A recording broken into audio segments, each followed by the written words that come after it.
नमस्कार, मैं पुष्पा श्रीवास्तव शैली, रायबरेली, उत्तर प्रदेश से आप सबके समक्ष एक कविता प्रस्तुत करना चाह रही हूँ जो प्रकृति से जुड़ी हुई है।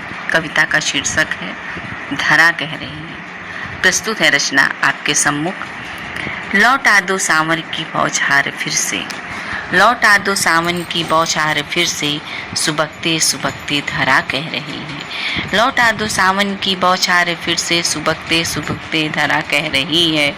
तप कर तड़प कर वो आंखें बिछाना, तप कर तड़प कर वो आंखें बिछाना, मगर मेघ पाहुन का फिर भी ना आना। कि बतियाते वृक्षों की शाखों से पत्ते, बचेगा चिरैया का अब नीड़ कैसे।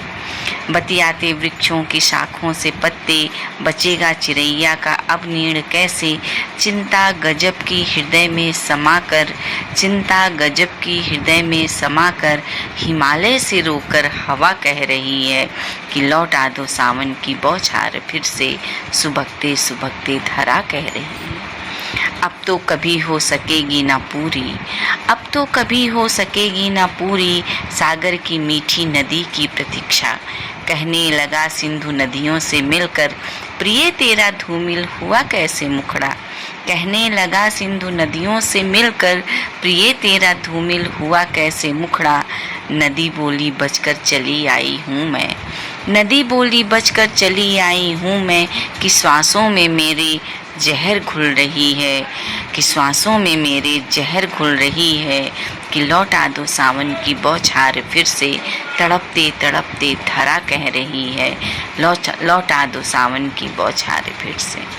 छुपा चांद बादल में छुप छुप के निकला, छुपा चांद बादल में छुप छुप के निकला, तारों को मिलने लगा फिर से मौका। क्या कहते हैं ये तारे, कहाँ खो गई चांदनी की वो चादर, कहाँ खो गई चांदनी की वो चादर, जिसे ओढ़कर चांद इतराता रहता। कहाँ खो गई चांदनी की वो चादर, जिसे ओढ़कर चांद इतराता रहता। मेरी चांदनी की धवल रश्मियों को, चांद कहता है तारों से कि मेरी चांदनी की धवल रश्मियों को न जाने किसी की नज़र लग गई है। कि लौटा दो सावन की बौछार फिर से, सुबकते सुबकते धरा कह रही है।